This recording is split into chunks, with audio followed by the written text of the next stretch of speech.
Praise the Lord. கர்த்தருடைய பரிசுத்தம் ஸ்தோத்திரம். கர்த்தர் இந்த நாளில் கூட இன்னும் ஒரு வீடியோவில் உங்களை சந்திப்பது மிகுந்த மகிழ்ச்சி அடைகிறேன்.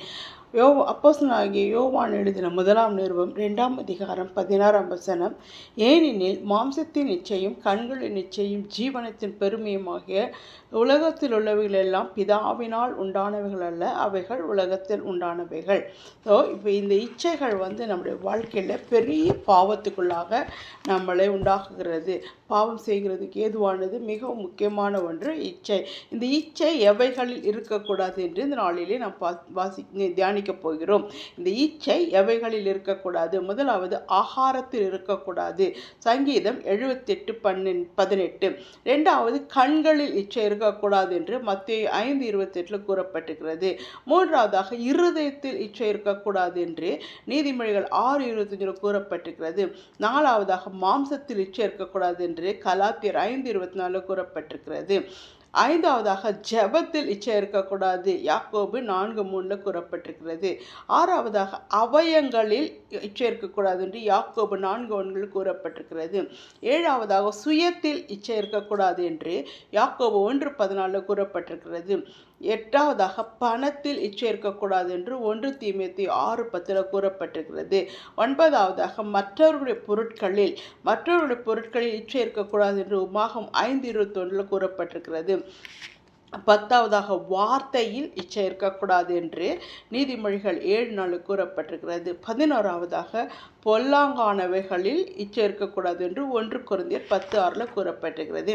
இந்த இச்சையை நாம் மேற்கொள்ள என்ன செய்ய வேண்டும்? இந்த இச்சையை நம்ம யோசிப்பை பாவத்துக்கு எப்படி விலகி ஓடினானோ, இச்சையிலிருந்து எப்படி தப்பித்து சென்றானோ, அதுபோல் நாமளும் தப்பிக்க வேண்டும் என்று இந்த நாளிலே ஆவியானவர் உணர்த்துகிறார். இந்த இச்சையை மேற்கொள்ள நம்ம என்ன செய்ய வேண்டும்? முதலாவது சிலுவையில் அறைய வேண்டும். நம்முடைய இச்சை எல்லாம், ஆசை, இச்சை எல்லாவற்றையும் சிலுவையில் அறைய வேண்டும் என்று கலாத்தியர் 5:24 கூறப்பட்டிருக்கிறது. இரண்டாவதாக பாவத்தை வெறுக்க வேண்டும், இச்சையை வெறுக்க வேண்டும் என்று தீத்து 2:12 கூறப்பட்டிருக்கிறது. மூன்றாவது இச்சைகளை உண்டு பண்ணும் அவயங்களை அழித்து போட வேண்டும் என்று கொலோசியர் 3:5 கூறப்பட்டிருக்கிறது. நான்காவதாக இச்சை நம்முடைய உடம்புக்குள் உட்பிரவேசியதுபடி நாம் பார்த்து கொள்ள வேண்டும், அதாவது தன்னடக்கம் வேண்டும் என்று மார்க் 4:18 கூறப்பட்டிருக்கிறது.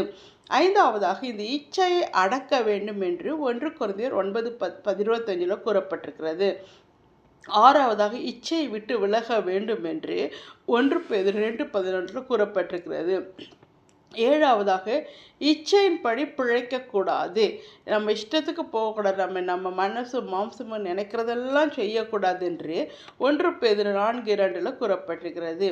எட்டாவது இச்சையின்படி நடக்கக்கூடாது, யூதா 1:14 கூறப்பட்டிருக்கிறது. ஆகவே பிரியமானவர்களே, இந்த நாளிலே மனதும் மாம்சமும் விரும்பியது செய்யாதபடிக்கு ஆவியானவர் சொல்லுகிறதை காதுள்ளவன் கேட்டு இந்த வேத வசனத்தின்படி நடக்கிற உத்தம மார்க்கத்தாராய் இருந்து பாக்கியவான்களாய் அவருடைய ராஜ்யத்தில் பிரவேசிக்க நாம் அழைக்கப்பட்டிருக்கிறோம். அந்த அழைப்பிலே நாம் உறுதியாய் நின்று, அந்த அழைப்பை நம்ம புரிந்து கொண்டு உறுதியாய் நின்று பரலோக ராஜ்யத்தை பெற்றுக்கொள்ள தேவன் நம் ஒவ்வொருவருக்கும் கிருபை பாராட்டுவாராக. ஆமேன், ஆமேன். இந்த வேத வாக்கியங்கள் உங்கள் வாழ்க்கையில் ஒரு மாற்றத்தை கொண்டு வரும் என்று விசுவாசிக்கிறேன். பிரியமானவர்களே, இதை அநேகருக்கு நீங்கள் பகிர்ந்து இதை அநேகர் அறிந்து கொள்ள முடியாது, வேத வாக்கியங்கள் மற்றவர்களுக்கு தெரிந்து கொள்ள முடியாது உதவி செய்வீர்களாக என்று சொல்லி கேட்டுக்கொள்கிறேன். ஆமேன், ஆமேன், ஆமேன்.